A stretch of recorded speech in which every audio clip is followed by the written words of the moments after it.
Hello everyone. If you like what I'm doing here, please consider subscribing, liking, and commenting. It would really help the channel out quite a bit. Thank you very much. Almost all the shows that you hear on this channel were produced around 60 to 90 years ago. It was a different time and a different era. Stereotypical portrayals and comments were the norm back then. Many old-time radio shows contained some material that today some would find objectable in some fashion. This is history, and this was the way it was. We learn from our mistakes and we move forward every time the sun comes up. The shows contained here are not only for the historical content they may contain, but for entertainment. What some may find offensive, others will not.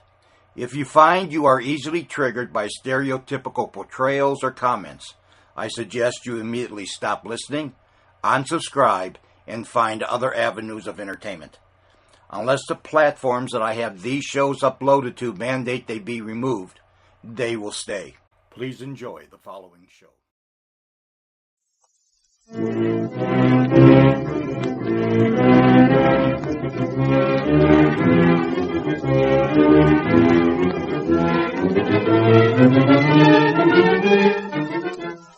The most delightfully fascinating character in the realms of mystery, Charlie Chan.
Never before has Charlie Chan, Honolulu's famous detective, faced such a baffling problem.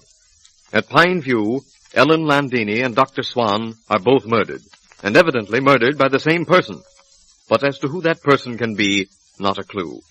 8 people at Pine View had ample reason to hate the opera singer, and of these 8, not one has a satisfactory alibi, though each in turn had opportunity. The most likely person had been Dr. Swan, but the finding of his body changed the entire outlook of the case, and Inspector Chan paces the study floor as the sheriff, Don Holt, stands staring out the window. Did you ever think, Inspector, that Swan might have killed Landini, then Swan in turn might have been killed by Ireland? Ah, that is indeed untraveled avenue of thought.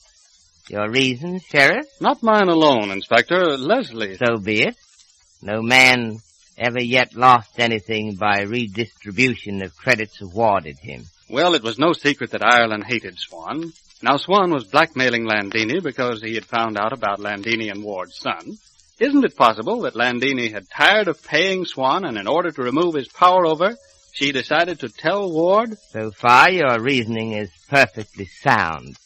But what prevented Landini from telling Ward? Her death. Swan was mad at her when he found out that she was going to tell Ward, so Swan killed her. But that would end his blackmailing scheme? But not if he told Ward that he knew about the son and would only tell Ward of the boy's whereabouts for a price. Then where does Mr. Ireland fit into the mosaic? Ireland merely avenged Landini by killing her murderer. You have very cleverly constructed a feasible and reasonable chain of events. But, my dear Sheriff, you are overlooking certain undeniable facts. Yeah? The fact, Sheriff, that the same gun was used to commit both murders. You must, in your calculations, include a reasonable surmise as to how Ireland possessed himself of Swan's gun, or whatever gun Swan used to kill Madame Landini. Well, Ireland could have taken it from Swan's room. No, Sheriff. Now you are guessing. You are not reasoning. Yeah, I know. You see, Sheriff, when one raises that point about the gun, one raises many more points. Let us assume for a moment that Ireland did possess himself of Swan's gun. Next move on Ireland's part would be to get Swan to meet him at unoccupied house. Would Swan go without gun if he possessed one? I think not. Most certainly not to meet Mr. Ireland, who had exposed him as blackmailer. Yeah, you're right, Inspector. Guess I'm not so hot at figuring these things out. One moment, please, before this verbal self-reproof reaches to voluminous proportions. I think that your theory is, shall we say, about 75% correct. What?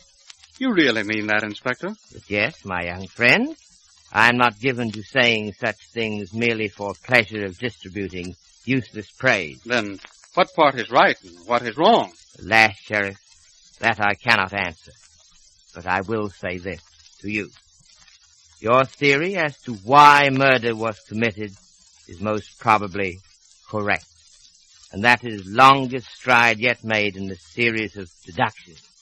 But, Sheriff, I think in your deliberations you place mantle of deception upon wrong person. Now, go on, I'm listening. Swan was killed, as we originally thought, by person who committed murder upon Madame Landini, because Swan had seen that murder committed. Now we come to motive, which we have sought with so little success. Yeah? Murderer killed Madame Landini because, Sheriff, Madame Landini had disclosed facts that she had son. But how and who to? You and I, Sheriff, did much questioning about the destroyed letter found in fireplace. The letter addressed to John Ryder. The same. That letter undoubtedly, at least I hope, undoubtedly contained information about son, but... But you mean we don't know that it said the boy, the son, was Ward's son? That is possibility with which we must reckon. But, youthful friend and associate, we have advanced. We have advanced far.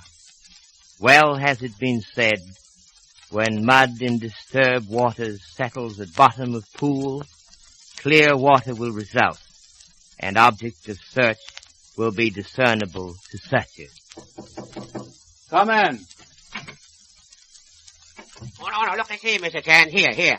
He come back. Key to unoccupied house where we found Dr. Swan? Oh, no, sure. And this is all the same key. Me go just now look see key for cellar, and this is one before no stay stop. Now he all the same as stay stop. Well, can you beat that? I note that you carry key by piece of string. Is that on purpose, I think? Oh, sure. Me all the same and number one a very smart policeman. You lazy plenty noise about me touch a cigarette box. This is time me no touchy key. Then I think there may be fingerprints. Quickly, please, Sheriff. Lamp black, camel's hair, brush, same lying on writing desk. I'm getting them now. Here they are. Thank you so much. Yes? It's Leslie. Oh, come in. What have you found? Why, the very air is electric with anticipation, suspense. Suspense can now be broken. Yes? We receive confirmation that person who used this key is person who killed Landini. Mm-hmm. But that is all. There are no fingerprints. Key has been wiped clean. Oh, no fingerprints? Oh, too bad. Oh, I suppose more better me go back to kitchen, huh? Yes, Sing. Perhaps. And, Sing? What you like? You may take this key back. It is of no use to us now. Doggone. What a jolt that was. I thought we had the solution. Most humbly admit to feeling of extreme disappointment myself. Foolish after these many years to let one more disappointment weigh heavily upon the shoulders. But sit down, please. Business of pursuit of criminal is like game of chess. Opponent does not outwit and defeat. Defeat comes through own stupidity. What are you staring at, Mr. Chen? That closed door through which Ah Sing has, only this moment past, made such dramatic exit. Was he laughing at Charlie Chan? did he know only too well that fingerprints had been removed from keys. Does Ah Sing, despite his years in this country, still retain that inscrutability which is born of the centuries? While I cannot throw off the garb of modern civilization which now hampers and enfolds me, when now most earnestly I would be myself. But enough, this is not work. We shall question Mr. Ryder. I am not satisfied. That destroyed letter addressed to John Ryder, it is with me always. I cannot forget it. Do you wish me to go? Perhaps, yes. I think it better that you both go. This meeting will embarrass Mr. Ryder.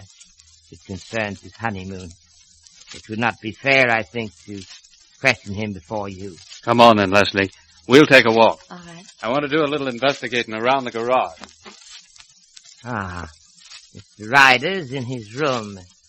Mr. Ryder, can I prevail upon you to come to study for one moment, please? Yes? Is this an official investigation, Chan? I see the sheriff has just accompanied Miss Beaton. It is official, Mr. Ryder.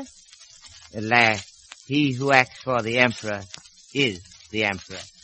And he who acts for sheriff is the sheriff. Even if he's a Chinaman? Mr. Ryder, hot anger burns within me. Many persons, because of ignorance, would call one of my countrymen Chinaman. In ignorance, that is not to insult. But you, Mr. Ryder, resident many years in San Francisco, know and have not excuse of ignorance. You spoke but to hurt. I expect from a man of your standing in community assistance in tracking down brutal murderer. If I cannot have same willingly, then I shall be regrettably compelled to call upon full weight of legal authority. What do you want to know about? On honeymoon with Ellen Landini, you went to Mountain Cabin. Have you been prying into my personal affairs? Ye gods, what a profession yours is. Of my profession, I am proud, Mr. Ryder. I have not been, as you say, prying. The question I ask is precipitated by this newspaper clipping from Madame Landini's scrapbook. Oh, yes, she would keep something like that. Just another scalp to her, that was all. During those many weeks, no mention was made of son born to Landini, of which Mr. Ward's first husband would be father. I've told you before, Chan, I knew nothing about any son. But you see, Mr. Ryder, you have lied before. Why should I believe you now? Now listen, Chan, I'll stand for a lot, but I'm not going... Please, Mr. Ryder, do not forget that when proper time arrives and case comes to trial, that which I have called lying becomes perjury. Very serious offense.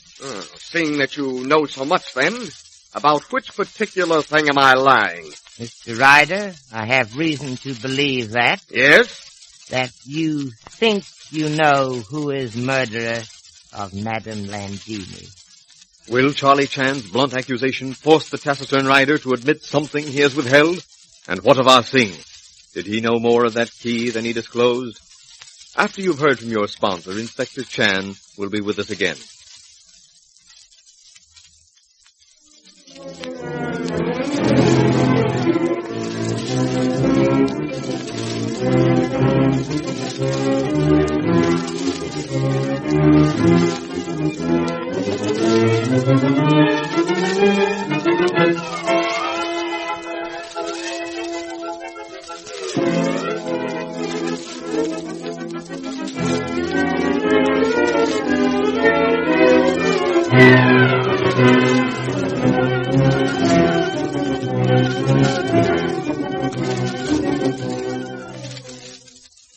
Well, Inspector Chan, what little philosophical thought can you leave with us tonight?